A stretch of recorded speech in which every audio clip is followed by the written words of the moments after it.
Bharatiya Janata party ने और home minister साहब ने जो 3 बिल,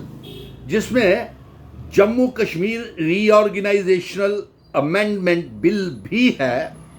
इसे हम आउटराइटली रिजेक्ट करते हैं, नकारते हैं। क्योंकि ये जो जम्मू कश्मीर रीऑर्गेनाइजेशनल अमेंडमेंट बिल है, ये जम्मू कश्मीर में जो हम लोग रियासत के दर्जे की वापसी, आर्टिकल 370 स्पेशल स्टेटस, जिन शर्तों के ऊपर असेशन भारत के साथ विलय हुआ है, उन शर्तों को दबाने के लिए ये Jammu Kashmir reorganisation amendment bill थोपा जा रहा है। इसको हम आउटराइटली रिजेक्ट करते हैं, नकारते हैं, क्योंकि देश जो है वो रूल ऑफ लॉ के साथ, कानून के साथ चलता है,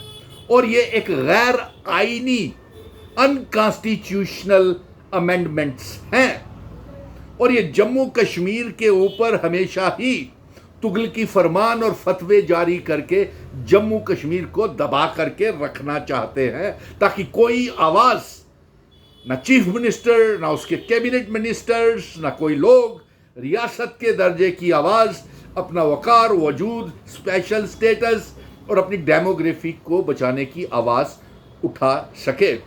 और सबसे बड़ा इसका दुरुपयोग ये होगा कि अगर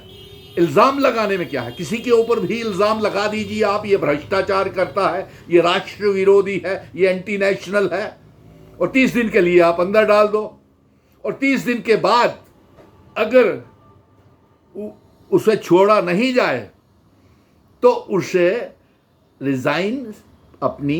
पोस्ट से करना पड़ेगा। लेकिन ये राजनीति, पॉलिटिकल वेंडेटा के तहत ये डिक्टेटरशिप हो जाएगी, फंडामेंटल राइट्स इसमें हमारे चले जाएंगे, और इसका दुरुपयोग जो हो किया जाएगा, वो Bharatiya Janata party horse trading के लिए माहिर है, सरकारों को तोड़ने के लिए माहिर है, खरीद फरोख्त के लिए माहिर है। और जब जम्मू कश्मीर में भारतीय जनता पार्टी और नेशनल कॉन्फ्रेंस का गठबंधन नहीं हो सका, तो इन्होंने ये जम्मू कश्मीर रीऑर्गेनाइजेशनल अमेंडमेंट बिल ला करके रियासत के दर्जे की आवाज, आर्टिकल 370 स्पेशल स्टेटस और हमारी असेशन की शर्तों को दबाने की कोशिश कर रही है। और मैं ये कहूँगा कि जम्मू कश्मीर की अलायंस सरकार इसको विरोध करे, हम इसको आउटराइटली रिजेक्ट करते हैं और इसको हम नकारते हैं, क्योंकि ये हमारी पहचान, आइडेंटिटी, कल्चर, डेमोग्राफी और इतिहास के लिए खतरा होगा। क्या हम ये पूछना चाहते हैं भारतीय जनता पार्टी से, क्या आप ये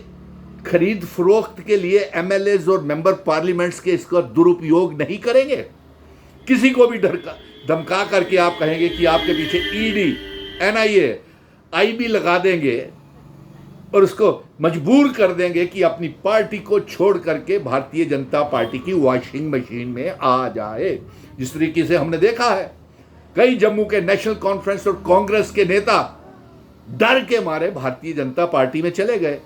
और कई रियासतों की सरकारों उन्होंने अनकॉन्स्टिट्यूशनल तरीके से तोड़ी हैं।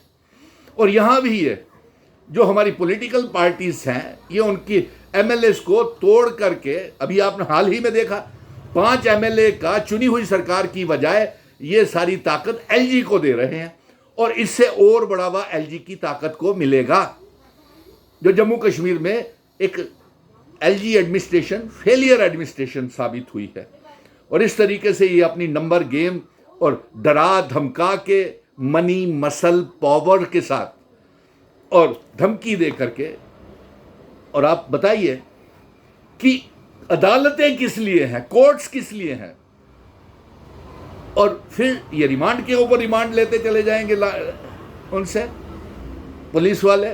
पुलिस वालों की ताकत हो जाएगी, गलत इस्तेमाल होगा अपनी ताकतों का, सारी पार्टीज को तोड़ने की कोशिश की जाएगी, डिक्टेटरशिप, दंडाक्रेसी हो जाएगी, यहाँ पे राजनीति के अंदर और सियासत और गलत इस्तेमाल होगा सियासत का। ये इसको इसलिए हम आउटराइटली रिजेक्ट करते हैं और ये मांग करते हैं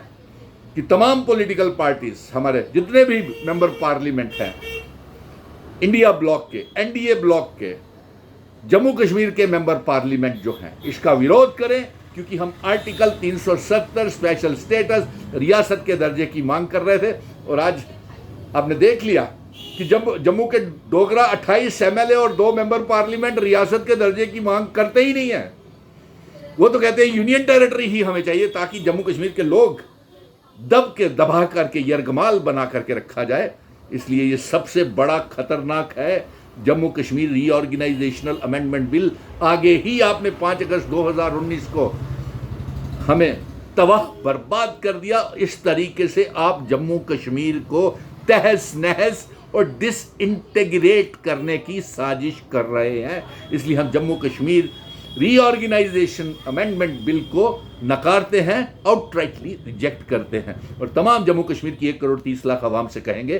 कि ये अवाम विरोधी, जन विरोधी और जम्मू कश्मीर विरोधी अमेंडमेंट बिल है।